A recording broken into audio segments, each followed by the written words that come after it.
누가복음 1장 26절부터 38절까지의 말씀을 한 절씩 교독해서 읽도록 그렇게 하겠습니다. 누가복음 1장 26절부터 38절입니다. 엿새 달에 천사 가브리엘이 하나님의 보내심을 받아 갈릴리 나사렛이란 동네에 가서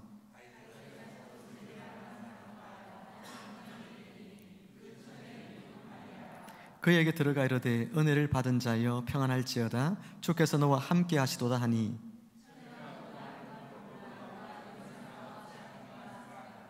천사가 이르되 마리아여 무서워하지 말라 네가 하나님께 은혜를 입었느니라.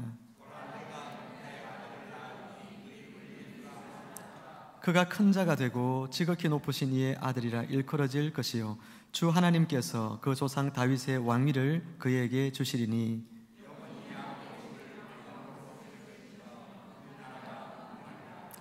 마리아가 천사에게 말하되 나는 남자를 알지 못하니 어찌 이 일이 있으리이까.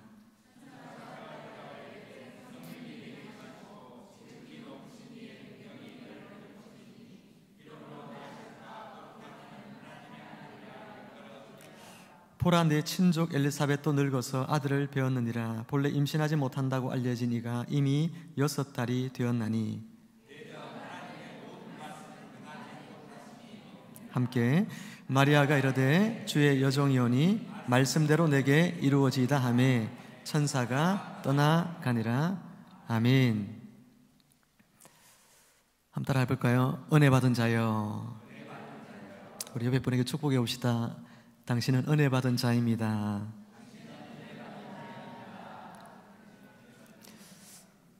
여러분이 은혜 받은 자임을 믿습니까? 믿습니까? 아멘.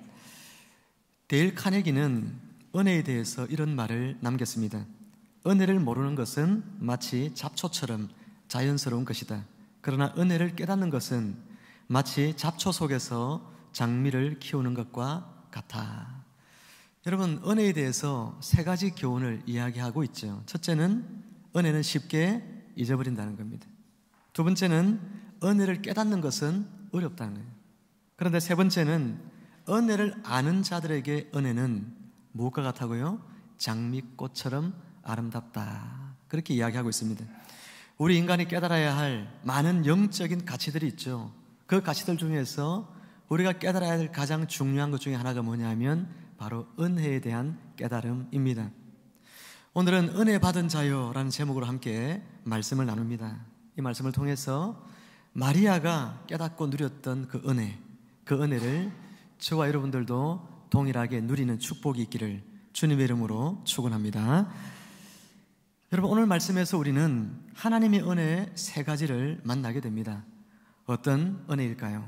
첫 번째는 낮은 곳에 임하시는 은혜입니다. 26절 말씀을 가만히 보면 예수님께서 이제 마리아를 통하여 이제 탄생하게 될 것에 대한 오늘 본문이 그런 내용들인데 이 예수님 탄생에 대한 이 기쁜 복음의 소식이 어디에 전하여지고 있는가를 보십시오. 어디에 전해집니까? 어느 지역이에요? 갈릴리 나사렛이라고 하는 동네입니다.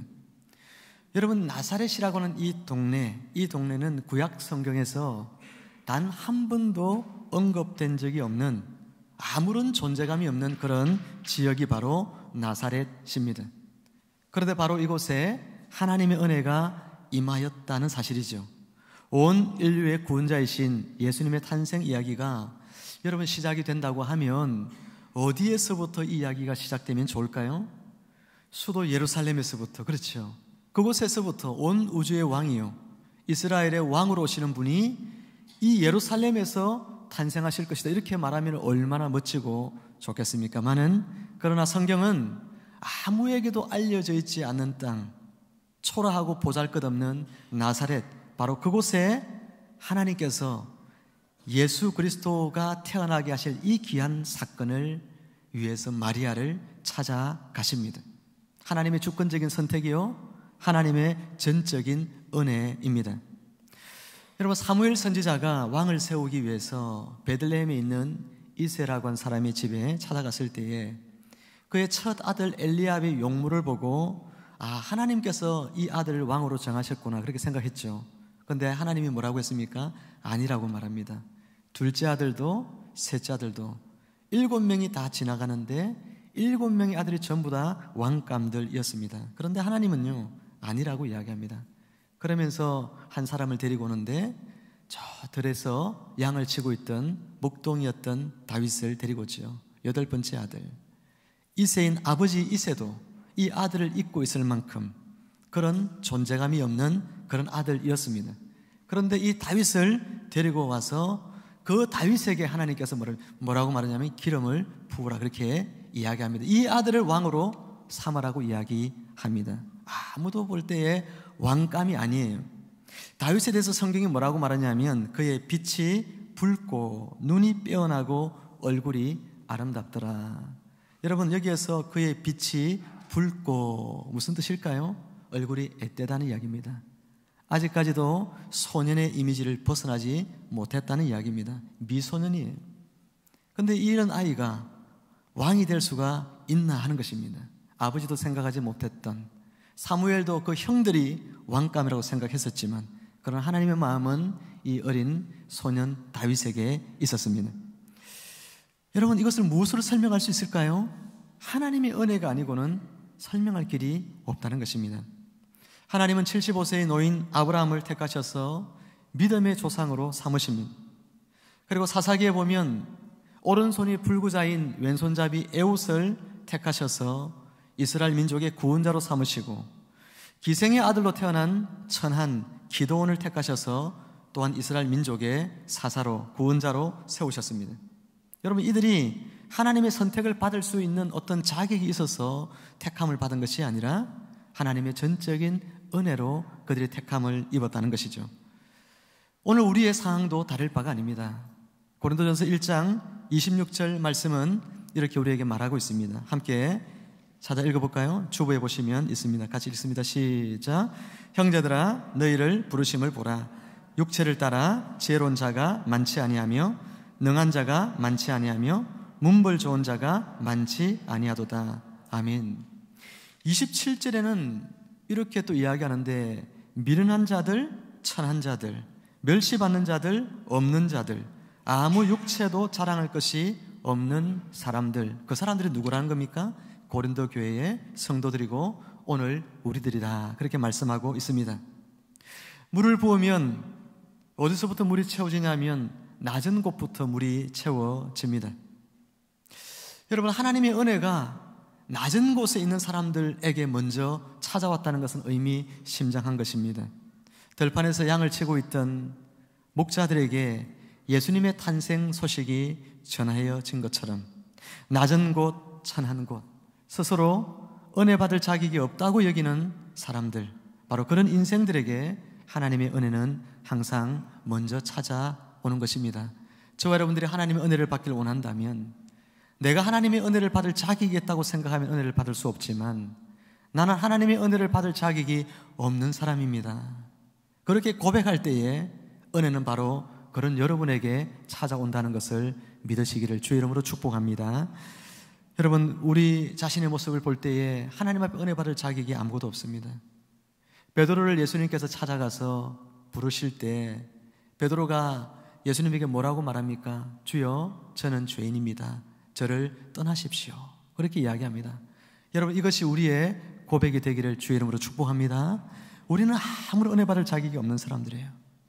온몸에 나병이 들어서 몸이 문드러진 나병 환자와 같은 존재가 우리들입니다. 얼마나 수많은 죄악들과 하나님 앞에 불순종하는 삶들과 그런 것들이 우리를 뒤감고 있는지 모릅니다.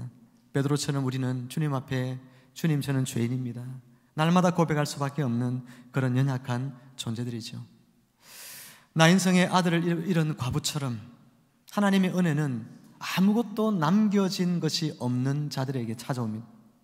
아무것도 가진 것이 없는 자들, 아무것도 내세울 것이 없는 자들, 자신의 보잘것없는 몸뚱아리밖에 없는 그런 연약한 자들에게 하나님의 은혜는 찾아오셔서 한량없는 은혜를 부어주시는데, 그 은혜에 대하여 하나님이 어떤 대가도 우리에게 요구하고 있지 않더라는 것입니다.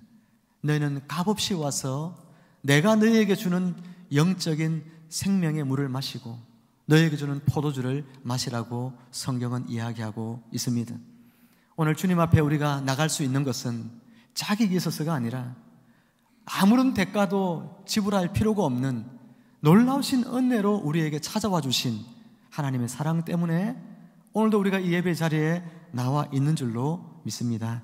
사랑하는 성도 여러분, 자격 없고 쓸모없고 지옥의 불구덩이 속에 떨어졌어도 마땅한 인생이었던 우리에게 하나님은 말로 다할 수 없는 은혜를 베풀어 주시고 구원해 주시고, 그리고 하나님의 나라의 귀한 일들을 우리에게 또한 맡겨 주셨습니다. 그 일을 감당하라고 하나님 우리에게 그 귀한 자리에 초청해 주셨습니다. 그러니 은혜 앞에 감사하는 삶을 살면서 동시에 은혜 앞에 보답하는 그런 삶을 살아서 하나님께 영광 돌리는 그런 인생들이 되어지기를 주님의 이름으로 축원합니다. 두 번째 은혜는 나를 알아주시는 그런 은혜입니다. 나사렛의 시골 여인인 마리아를 찾아온 가브리엘은 30절에서 마리아여 이렇게 그 이름을 불러줍니다. 여러분, 마리아를 개인적이고 친밀하게 그렇게 부르고 있음을 보게 됩니다. 여리고의 세리장 누구죠? 삭개오이죠. 그 삭개오가 회개하고 예수님을 따라가게 된 결정적인 이유가 뭡니까? 그 장면에서 결정적인 한 장면을 찾으라고 하면 뽕나무 위에 올라가 있던 이 삭개오를 예수님께서 삭개오야 라고 불러주시는 바로 그 일에 있다고 생각합니다. 삭개오가 자기 자신의 이름을 불러줄 때, 예수님이 그 이름을 불러줄 때에 저 수많은 군중들 중에 예수님이 자기 이름을 알아준다는 것이 얼마나 놀라운 일인지 그는 잘 알고 있습니다. 당시의 사람들은 삭개오라는 이름을 부르지 않았습니다. 삭개오는 그 이름의 뜻이 의로운 자라는 뜻이기 때문에, 그러나 삭개오는 불의한 자였어요. 그래서 사람들은 삭개오라 부르지 않고 저 사람은 불의한 자, 저 사람은 매국노, 나라를 팔아먹은 자, 그렇게 불렀다 하는 것입니다. 파렴치한 인간이었죠. 그러나 예수님께서는 그의 이름을 불러줍니다. 의로운 자야, 삭개오야. 하나도 의롭지 않은데 예수님께서는 그의 가능성을 보십니다. 예수를 만나서 변화되어질 그의 인생을 예수님은 보십니다. 여러분, 우리가 사람을 바라볼 때에 그 사람이 현재의 모습만 바라보면 실수할 수 있습니다. 저 사람은 왜 저렇지? 왜 저렇게 살까? 그러나 예수님의 눈을 가지면 예수님 안에서 변화될 그 사람의 새로운 미래를 여러분 바라볼 수 있게 되어지는 것입니다. 오늘 우리의 눈이 예수님과 같은 눈으로 사람을 바라볼 수 있기를 축복합니다. 예수님은 삭개오를 그렇게 보셨어요. 의로운 자로 변화되어져 살게 될 그런 삭개오. 친근하게 삭개오 이름을 불러주면서 따스한 사랑을 담아 그 이름을 불러줄 때 삭개오는 자기의 모든 재산을 다 내어놓고 가난한 자들을 위하여, 그리고 자신이 돈을 강탈한 사람들에게는 배상까지 해서 돈을 다 내어주는, 그리고 예수님을 쫓아가는 그런 새로운 삶을 살게 된 것입니다. 예전에 선거 유세를 한참 하던 80년대에 김영삼, 저는 이제 부산 쪽에 있었기 때문에 김영삼 대통령 선거 유세장에 참 많이 쫓아다녔거든요. 그때 김영삼 대통령 손을 한번 딱 잡았는데 얼마나 그 손 잡은 게 영광이든지. 여러분, 어떤 분은요 그러더라고요. 그 손을 잡았는데 한 달 동안 손을 안 씻었대요. 진짜 손을 이렇게 봉지에 이렇게 감아가지고 세수하고 그럴 정도로 막 그 손 한번 잡는 게 그렇게 영광이었다고 이야기를 합니다. 여러분, 근데 김영삼 대통령이 제 이름을 알까요? 모르죠. 내가 누군지, 내가 옛날에 어디에서 당신을 만났다고 이야기하면 기억할까요? 아니요, 저를 전혀 모릅니다. 그런데 만왕의 왕 계신 예수님, 하나님은 나를 알아주신다는 거예요. 이것보다도 여러분 더 큰 영광이 없는 줄로 여러분 믿으시기를 축복합니다. 하나님이 알아주시는 것보다 더 큰 영광이 어디 있겠어요? 저 북방 이방인의 땅에 시돈이라고 하는 그런 땅이 있는데 그 땅에 사라밧이라고 하는 한 불쌍한 과부가 살고 있었습니다. 그녀는 오랜 가뭄 끝에 먹을 것이 다 떨어져 가지고 이제 아들과 함께 마지막 남은 밀가루로 음식을 해먹고 죽겠다고 그렇게 결심을 했었습니다. 여러분, 이스라엘 땅 안도 아니고 저 이방 땅에 있는 저 백성, 하나님 나라의 백성의 관점에서 보면 구원받을 수 없는 그런 백성들인데 하나님은요 그 사람도 아신다는 겁니다. 그 여인에게도 관심을 두고 있더라는 겁니다. 그래서 누굴 보냅니까? 엘리야를 보냅니다. 엘리야를 보내서 그 비천한 여인의 삶과 처지를 알아주시고 그녀의 가정이 이 가뭄이 끝난 날 동안 굶지 아니하도록 하나님께서 특별한 은혜로 공급해 주시는 것을 우리는 잘 알고 있습니다. 하나님은 비천한 여인의 인생도 관심을 가집니다.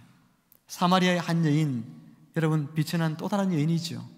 남편을 5명이나 두었지만 현재 있는 남편도 자기의 남편이 아닌 끊임없이 남편의 사랑을 갈구했지만 남편으로부터 버림받기를 반복했던 바로 불쌍한 여인, 그 여인이 사마리아의 여인이지요. 자신의 그 답답한 속내를 누구에게 이야기하겠습니까? 자신의 사랑받지 못하는 그 마음을 이해해달라고 누가 그 이야기를 들어주고 그 여인의 아픈 마음을 위로해 줄 수 있겠습니까? 아무도 관심 갖지 않는 이 사마리아, 이 지역은 섬과 같은 지역인데 유대인들은 절대로 들어가면 안 된다는 불문율이 있는 지역입니다. 들어가면 어떤 봉변을 당할지도 모르는 그런 지역이 사마리아인데, 그런데 예수님께서는 굳이 이 지역으로 들어가셔서 우물가에 이 여인이 물 들어오는 것을 아시고 그곳에 미리 기다리고 계셨어요.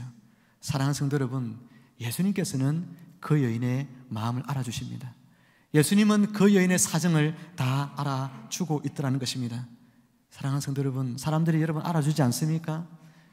여러분의 가족들이 여러분을 이해해주지 않습니까? 성도들이 여러분을 잘 이해해주지 않습니까? 그래서 속상합니까? 그래서 눈물 나고 때로는 화나고 여러분 그런 마음이 들 때 있을 텐데, 여러분 사람은 우리를 절대 이해 못합니다. 사람에게서 이해받으려고 하는 자체가 잘못된 거예요. 사람에게서 이해받으려고 하면 할수록 우리는 마치 바닷물을 떠먹는 것처럼 더 갈증이 커져갈 뿐입니다. 우리의 마음을 하나님께 둬야 됩니다. 하나님은 여러분을 이해하십니다. 예수님은 여러분을 이해하십니다. 그분 앞에 여러분의 마음을 토해내셔야 하는 거예요. 사랑하는 성도 여러분, 우주 만물을 지으신 그 하나님께서 너무나 광대하시고 위대하시기 때문에 나 같은 사람은, 이 좁쌀보다도 작은 나 같은 사람은 하나님이 모르실 거야, 여러분 혹시 그렇게 생각하는 분이 없기를 바랍니다. 하나님은 저와 여러분들을 너무나 잘 압니다. 이름도 아시고 우리의 성정도 아시고 우리의 고민과 아픔도 아시고 우리의 눈물의 이유를 아시는 분이 하나님이십니다. 하나님은 여러분을 주목하여 보고 계신다고 성경은 말합니다. 여러분의 고통을 가지고 하나님 앞에 나가 기도할 때에 성경은 하나님께서 저 높은 보좌에서 일어나셔서 그 허리를 숙여 여러분을 주목해 보고 있고 그 귀를 열어 여러분의 그 기도 소리에 귀 기울이고 계시다고 성경은 이야기하고 있습니다. 의인화시켰어. 하나님 마치 사람처럼 자식의 고초된 그 아픈 이야기를 듣는 어미의 심정으로 하나님이 그렇게 우리를 향하여 바라보고 있다는 것, 성경은 말씀하고 있는 것이죠. 이 하나님이 여러분의 아버지시고 이 하나님이 여러분의 고통의 문제를 해결할 분이시고 여러분의 눈물을 닦아줄 분이십니다. 그러므로 그 하나님 앞에 여러분 마음을 토해내시기를 바랍니다. 사람이 몰라줘도 괜찮아요. 하나님이 알아주시니까, 예수님이 알아주시니까 그분 앞에 여러분의 마음을 다 내려놓으시기를, 그리고 위로받으시기를 주님의 이름으로 축원합니다. 이 말씀을 준비하면서 찬양 하나가 떠올랐습니다. 함께 가사를 묵상하면서 이 찬양을 한번 좀 불러보면 좋겠습니다.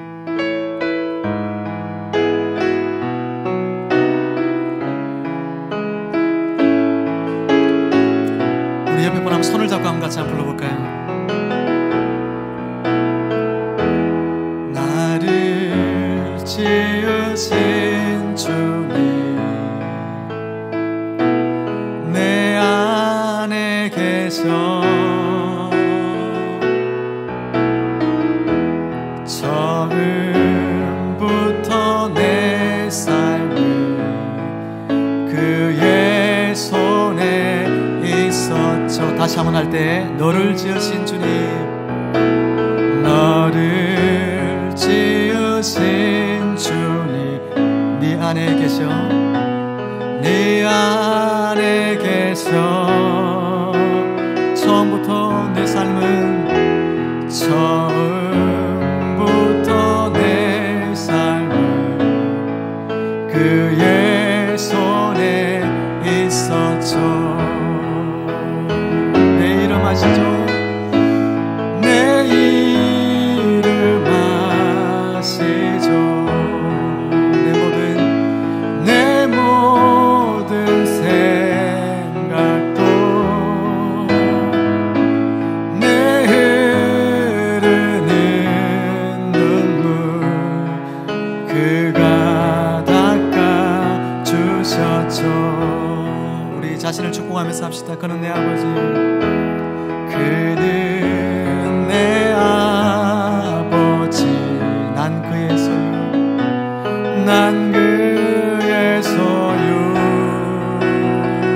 내가 어딜 가든지, 내가 어딜 가든지 날 떠나지 않죠. 내 이름 아시죠? 내 이름 아시죠? 내 모든 생각도, 내 모든 생각도 아바라 부를 때, 아바라 부를 때 그가 들으시죠. 그가 들으시죠. 그가 들으시죠. 그가 들으시죠. 그가 들으시죠.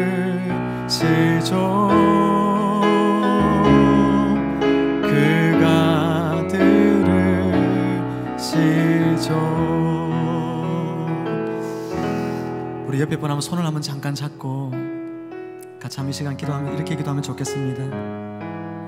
하나님, 사람들은 잘 알지 못하지만, 사람들은 나를 이해해주지 못하고 위로해주지 못하지만, 그러나 하나님은 나를 위로하시고, 하나님은 나의 지체의 아픔과 눈물을 아시고 나를 능히 위로하실 분이심을 믿습니다. 그렇게 고백하면서 여러분 자신과 옆에 있는 손잡은 지체를 위해서 우리 같이 한번 한 1분만 잠깐 기도하겠습니다. 하나님 아버지, 은혜를 감사합니다. 하나님의 은혜를 이 시간에 주시고, 사람에게서 위로받지 못하던 우리의 마음들이 하나님 안에서 위로받게 하여 주시옵소서.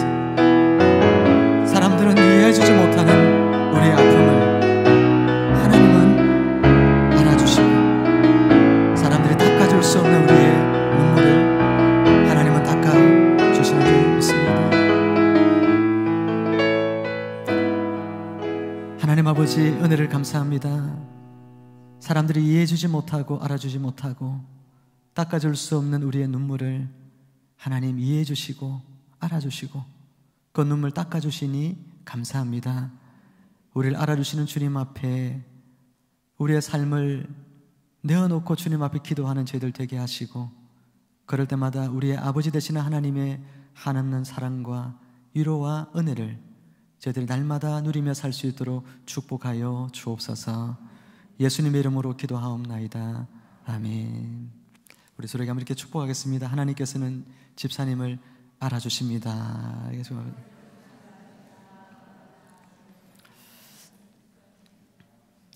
오늘 말씀을 통해서 우리가 만나게 되는 은혜 세 번째는 순종의 은혜입니다. 천사가 28절에서 마리아에게 은혜를 받은 자여 평안할지어다 그렇게 말씀하고 있는데, 여기에서 그냥 은혜가 아니라 원문에 보면 큰 은혜라고 되어 있습니다. 큰 은혜를 받은 자여 이렇게 이야기하고 있고, 또 다른 영어 번역본을 보면 이렇게 되어 있어요. 네가 큰 복을 받았으니 기뻐하라 그렇게 되어 있습니다. 네가 큰 복을 받았으니 기뻐하라. 여러분, 세상에서 보통 복을 받았다 그러면 자녀가 잘 되어지거나, 그죠? 또는 사업의 문이 열려가지고 돈을 많이 벌게 되거나, 여러분 그런 것들이 우리가 세상에서 말하는 흔히 큰 복들입니다. 그런데 오늘 마리아에게 하나님께서 네가 큰 복을 받았으니 기뻐하라 그렇게 말할 때 그 큰 복이 뭡니까? 31절에 보니까 네가 잉태하여 아들을 낳으리니, 아들 낳는다는 것입니다. 아들 낳는다는 것이 오늘 마리아에게 큰 복이라는 거예요. 이게 정말 마리아에게 큰 복이 될까요? 마리아는 지금 요셉과 결혼한 것도 아니고 정혼한 사이입니다. 우리로 치면 약혼한 사이거든요. 약혼을 하고 나서 통상적으로 1년쯤 지나서 정식 결혼을 하게 되어집니다. 근데 마리아가 임신을 하게 된다면, 그래서 아이를 낳게 된다면 어떻게 되겠습니까? 당연히 파혼이죠. 파혼일 뿐만 아니라 이 마리아는 율법에 의해서 투석형으로 돌에 맞아 죽을지 모르는 것입니다. 성령으로 만약에 내가 임신을 했다 이렇게 나중에 이야기를 하면 어떻게 될까요? 사람들이 다 그 말을 믿겠습니까? 미쳤다 그렇게 이야기하지 않겠습니까? 여러분, 아이를 가지는 것은 이러나 저러나 다 굉장히 위험한 일입니다. 그녀는 자신의 가족과 그리고 자신의 명예를, 자신의 생명을 잃을 수도 있는 그런 모험을 지금 감행하고 있는 것이죠. 이렇게 해서 아들이 태어나면 어떻게 될까요?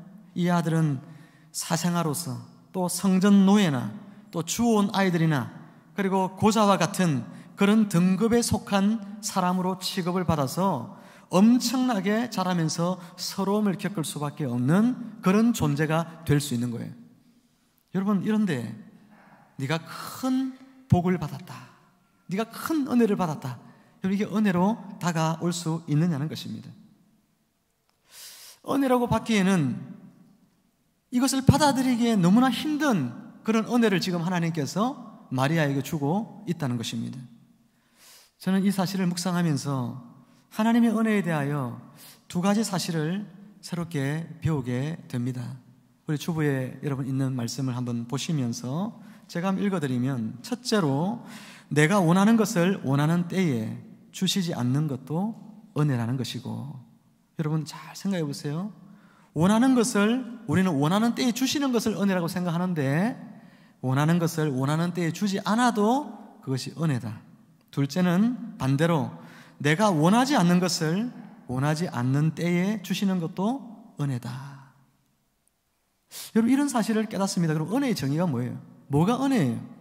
은혜는 내 편에서 생각할 때에 좋은 것이라기보다는 하나님 편에서 나에게 있으면 좋은 것이라고 여기셔서 주는 것이 뭐예요? 은혜란 거예요. 그러면 고난 같은 거 생각해 보세요. 고난도 은혜가 될 수 있어요, 없어요? 은혜가 될 수 있죠. 나는 고난을 원하지 않는데 하나님이 나에게 그것이 있으면 연단받아서 금과 은처럼 귀하게 단련될 걸 생각하니까 고난 주십니다. 그러면 고난이 나에게 은혜가 되어지는 거죠.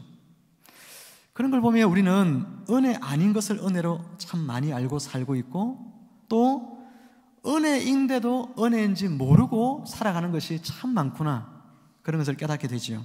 성도가 이 땅에서 누리는 많은 은혜들이 있는데, 성경은 우리가 이 땅에서 누리는 은혜 중에 대표적인 두 가지 은혜를 꼽으라고 하면, 첫 번째가 구원의 은혜고, 두 번째 은혜가 뭐냐면 여러분 직분의 은혜입니다. 교회에서, 공동체 안에서 하나님의 이 교회를 섬기는 직분의 은혜가 여러분 구원의 은혜 다음으로 중요한 은혜들인 것을 여러분 기억하셔야 돼요. 여러분, 교회에서 작은 일 하나 맡아서 내가 그 일을 감당합니다. 그러면 이것이 내가 하나님이 주시는 큰 은혜를 받았구나, 그렇게 여기셔야 됩니다. 문재인 대통령이 여러분에게 청와대 와서 함께 일하자고 하면 여러분 그것을 은혜로 여기겠죠? 그것보다 더 큰 은혜가 뭘까요? 바로 샘물교회에서 주일학교 교사로 섬기고, 간사로 섬기고, 또 여러분 찬양팀 일원으로 섬기고, 그리고 직분을 받아서 집사로, 권사로, 장로로 섬기는 이것이 하나님에게서부터 말로도 알 수 없는 큰 은혜 받은 것임을 여러분이 믿고 감사할 수 있기를 주님의 이름으로 축복합니다. 천사는요, 마리아가 은혜 받은 자라는 사실을 28절과 30절에 두 번씩이나 언급을 하고 있습니다. 마리아 개인적으로는 처녀가 아들을 낳는 것이 도저히 납득이 되지 않는 그런 일로 여겨질 수 있지만, 그녀가 하나님의 뜻하심을 알고 자신의 몸을 들여서 하나님의 아들을 잉태하는 것을 축복으로 여기는 그 순종의 마음 자체가 이미 은혜인 것입니다. 마리아는 하나님의 아들을 잉태하는 그릇으로 쓰임받는 일에 자기의 몸을 드리기로 마음을 먹습니다. 하지만 이게 보통 일은 아니지 않습니까? 아무리 생각해봐도 자신과 같이 비천한 자가 이 엄청난 일에 쓰임을 받는다고 생각하니까 불순종하고자 해서가 아니라 자기가 너무나 턱없이 부족한 줄 알기 때문에 때로는 주저하는 마음이 마리아의 마음속에 있었어요. 여러분, 그래서 천사가 그 다음부터 계속 본문이 어떤 내용이냐면 이 마리아의 마음을 이해시키는 일에 집중하는 거예요. 마리아가 순종 안 하려고 한 것이 아니라 순종하려고 하지만, 그러나 그녀의 마음속에는 나같이 비천한 자에게 이와 같이 큰 은혜를 주신다는 것이 감당할 수가 없어서 주저하는 마음이 있었다는 거예요. 여러분, 하나님께서 우리에게 일을 맡기실 때도 우리 가운데 그런 때도 있습니다. 자신의 능력으로 감당하기 버거운 일들을 부탁받으면 손사래를 치고, 제가 싫어서가 아니라 제가 능력이 부족해서 잘 감당할 수 없어서 잘 할 수 없습니다. 여러분, 그럴 때가 있죠. 그런데 여러분, 그럴 때 아셔야 될 것이 있습니다. 그것은 겸손의 태도인 것 같지만 사실은 교만이고 사실은 불순종이고, 더 나아가서 하나님의 능력 자체를 믿지 못하고 있는 행위라는 것을 기억해야 하는 것입니다. 천사는 여러 말들로 마리아를 이해시킵니다. 그리고 결정적으로 37절에서 이 말씀을 주십니다. 대저 하나님의 모든 말씀은 능하지 못하심이 없느니라. 할렐루야. 하나님이 하신다는 거예요. 하나님의 일은 내가 하는 게 아니에요. 하나님이 하시는 것이기 때문에 너는 비천해서 너는 못하지만 그러나 하나님의 능력으로 하실 거라는 거예요. 마리아가 38절에서 이렇게 고백하죠. 같이 한번 38절 읽어볼까요? 시작. 마리아가 이르되 주의 여종이오니 말씀대로 내게 이루어지이다 하매 천사가 떠나가니라. 아멘. 오늘 우리는 하나님께서 우리를 통하여 일하시고자 하실 때 이와 같은 고백이 있어야 합니다. 말씀대로 내게 이루어지이다. 제가 잘못 생각했군요. 하나님의 능력이 얼마나 놀라운 것인지 제가 몰랐습니다. 하나님이 하신다고 하시면 될 줄로 믿습니다. 말씀대로 되기를 원합니다. 이런 고백이 오늘 저와 여러분들에게 있어서 순종의 기쁨, 순종의 축복, 순종의 은혜를 여러분 모두가 누리시기를 주의 이름으로 축원합니다. 말씀을 맺습니다. 사회에서나 교회에서나 심지어 가정에서나 나는 가장 밑바닥에 있는 사람이다. 여러분, 그런 생각을 가끔씩 할 때가 여러분 있습니까? 저도 주님 만났을 때 저는 저의 인생이 그렇다고 생각했습니다. 나 같은 인생이 있을까? 하고 싶은 것 하나도 할 수 없는 그런 형편에, 머리는 좀 똑똑해서 뭘 이루고 싶었지만 그러나 하나도 지원받을 수 없는 가정에서 홀로 그 모든 것을 감당해 나와야 했던 그런 제 청소년기를 생각해 보면서 저 스스로가 참 비참하고 때로는 내가 너무나 안 됐다, 그런 생각이 들 때가 저도 있었습니다. 여러분, 각자의 모습 속에 그런 게 있을 거예요. 나같이 비천한 자가 있을까? 비참한 삶이 있을까? 그런데 여러분, 그렇지 않습니다. 하나님께서 오늘 저와 여러분들 찾아오셨잖아요. 저와 여러분을 찾아왔으니까 나사렛은 더 이상 저 비천한 시골 그것이 아닙니다. 마리아는 비천한 그냥 계집종이 아니고 하나님의 존귀한 자가 된 줄로 믿으시기를 축복합니다.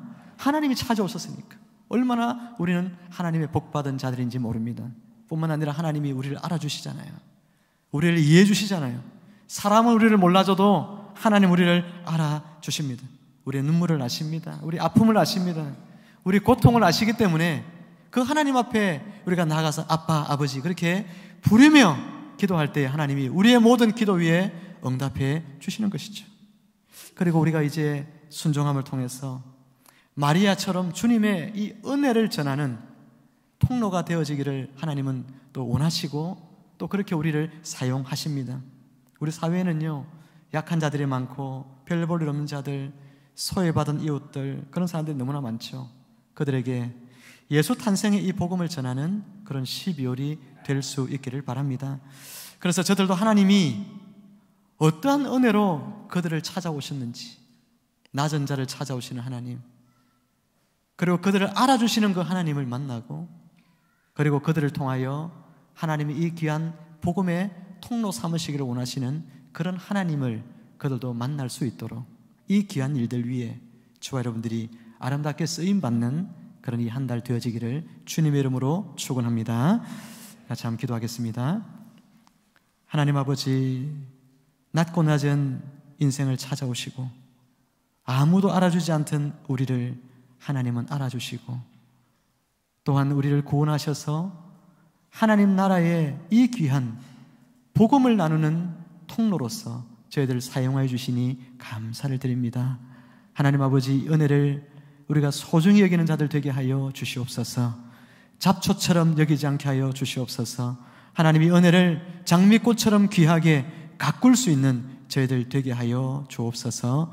날마다 주의 은혜가 우리의 삶을 지배하게 하시고 그 은혜 안에 감사하며 그 은혜 안에 순종하며 그 은혜 안에 기뻐하는 저희들의 삶이 될 수 있도록 하나님 은총을 허락하여 주옵소서. 예수님의 이름으로 기도드리옵나이다. 아멘.